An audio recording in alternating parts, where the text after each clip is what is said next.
Welcome back to the Mind Matter Lifestyle. I'm Mikey Weiss, and in today's video, we're going to be discussing the new documentary, Bigorexia, that is out by Generation Iron and directed by Vlad Yudin. So for anyone that doesn't know, Generation Iron pretty much has the corner marketed in the fitness industry when it comes to high quality documentaries. I'm not saying they're the best documentaries, I'm just saying they seem to have that corner marketed, and they're coming out with a new documentary pretty much every year, or at least every 6 months. And this topic really caught my attention because they're discussing bigorexia, which is a pretty well-known topic in the fitness industry. So what is bigorexia? Bigorexia, for anyone that doesn't know, is a form of body dysmorphic disorder, or in this case, muscle dysmorphic disorder. It's a delusional or exaggerated belief that one's body is too small or too skinny. This is not limited to any one gender. There are men and women who are affected by bigorexia. And I have to say, I was pretty taken back by this documentary. Not that I'm not aware of what bigorexia is. I mean, to some degree, most people who are really into fitness and into competing or are really focused on improving their physique, most people to some degree have at least small amount of either body dysmorphic disorder or, bigorexia, some form of dissatisfaction that keeps them pushing for more. The way that I always explain something like body dysmorphic disorder or bigorexia, if you've ever been to a carnival and you go into the funhouse and you see the mirrors that are all distorted, and when you look in the mirror, you may see yourself as a distorted image, very skinny or very large. Well, having body dysmorphic disorder is pretty much like having a pair of funhouse glasses on at all times.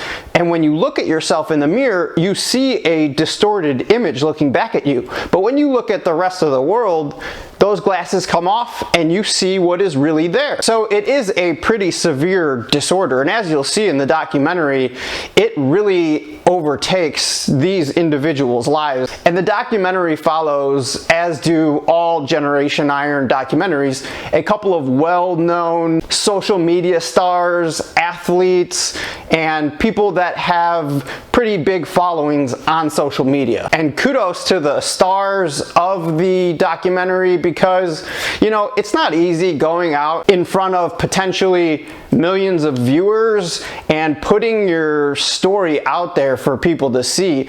As you can see in the documentary, the comments that these people get on their social media pages are pretty toxic. I mean, they'll get some support here and there, of course, but a lot of the comments are very derogatory and very negative.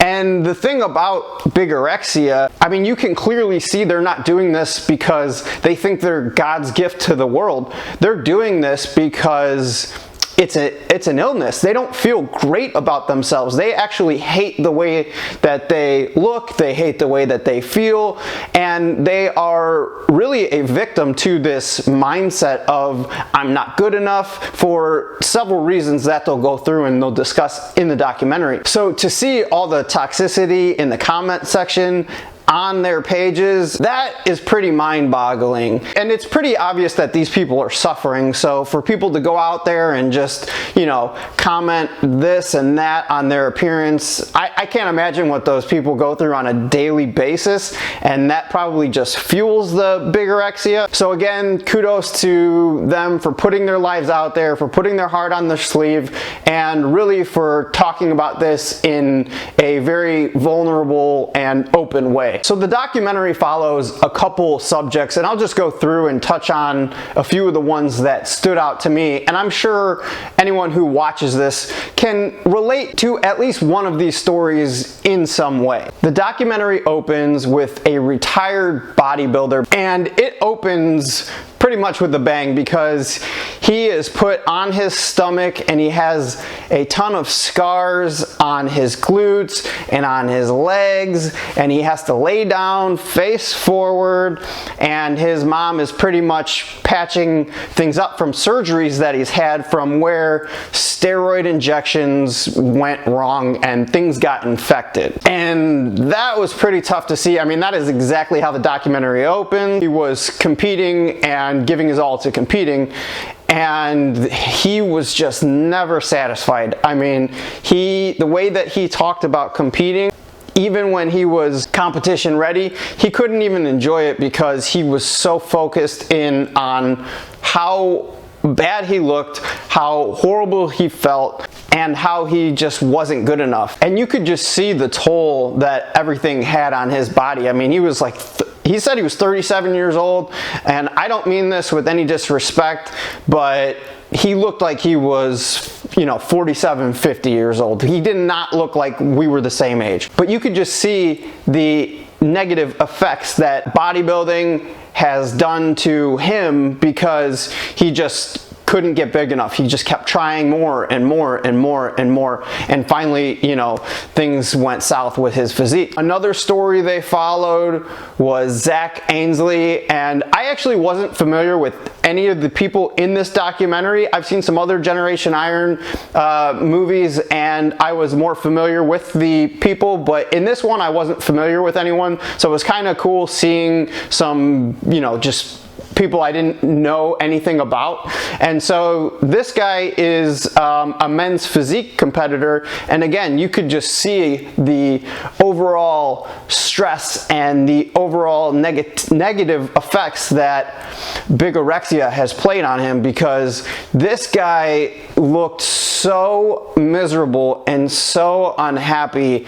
And he even said in the documentary he was getting ready to step on stage. He said he never looked as good as he looked, and he was still just so unhappy. And that was heartbreaking to see, because as a competitor myself, I love competing. Competing for me is fantastic. I love pushing myself. I love getting on stage. I love, the whole process. And to do something like that without loving it, I'm just not sure how you could do it successfully, because if you don't love it, it's a prison sentence.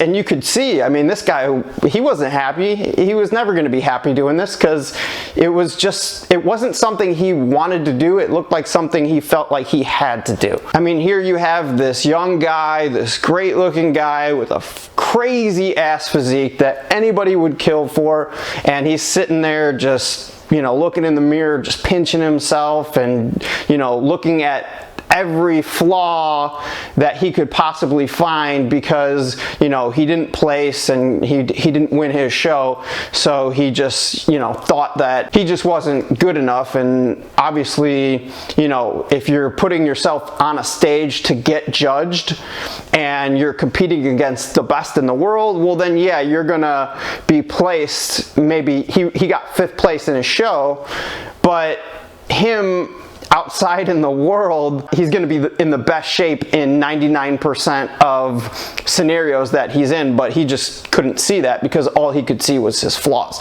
So that was a really rough one to see. It looks like, from what I could tell, he was going to stop focusing on competing and start focusing more in on things like acting and modeling. But again, that's still something to do with the appearance. So I think when it comes to that stuff, there's a lot of cognitive work that needs to be done in order to really be happy with who you are and not place so much importance on the outer shell. If you're in the fitness industry, which I am, then that's something that you need to really work on in order to, maintain a mindset where, you're not just so focused on placing all of your value on your exterior, because there's so much more to a person than just what they look like. And then another person that they covered was Craig Goliath. And I have seen this guy in a few pictures online, and his thing is like, he just wants to be the biggest person he can possibly be. He wants to be the biggest bodybuilder in the fitness industry online. And if you look at all the stories and everything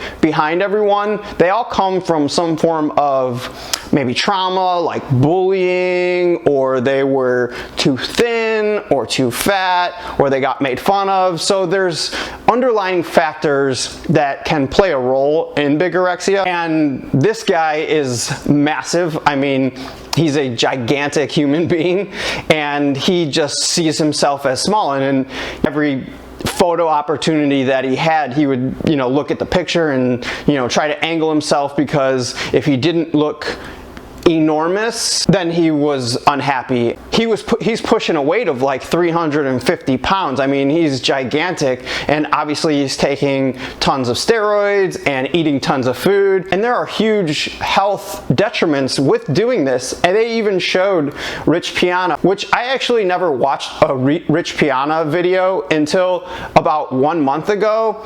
And I always knew who he was because I would see, clips of him and stuff like that online, and I did see him in Generation Iron 2. But I started watching his videos like a month ago, just because I saw him and I found him entertaining. I mean, his nutrition advice and his training advice is poor and wrong, but as a person, he was super motivating. He had a lot of great insight, and as a businessman, he was incredible, and just as a person, he seemed like a really great person. I'm actually kind of bummed out I didn't find his content earlier, because I just really enjoyed listening to him speak. But if you want to talk about bigorexia, I mean, he is like the grandfather of bigorexia, and he would even say, like, my fans, they just want me big, they just want me big. And he had this Bigger by the Day series, and he got himself to, like 330 pounds from like 270 pounds in like 14 weeks, which is crazy. And he was just, he was using so much drugs. He was open about everything,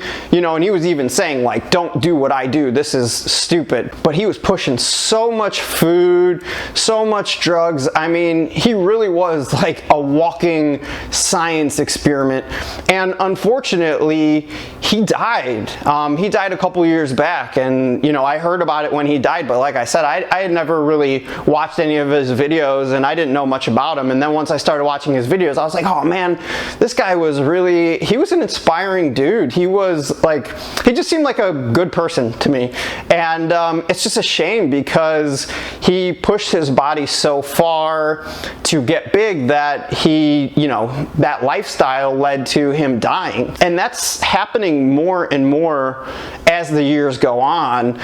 But you don't have to die for bigorexia to be, such a negative thing in your life. I mean, people are just suffering. It's like having depression or anxiety. I mean, bigorexia is part of all that. So the documentary really did a good job of showing just how prevalent that bigorexia is, and also, how serious it is. So I hope that people who have bigorexia, I think it's a good watch. Like I said, anyone who's really into fitness, really into competing, or just really into, physiques, it's a good watch, because I think we all, to some degree, have a little bit, and I do think a little bit, and I can only speak for myself here, is good. I mean, I'm never fully satisfied with my physique. I'm always going to want to be better. I'm always going to be picking my body apart and saying, okay, I need to work on this. The judges say I need to work on this.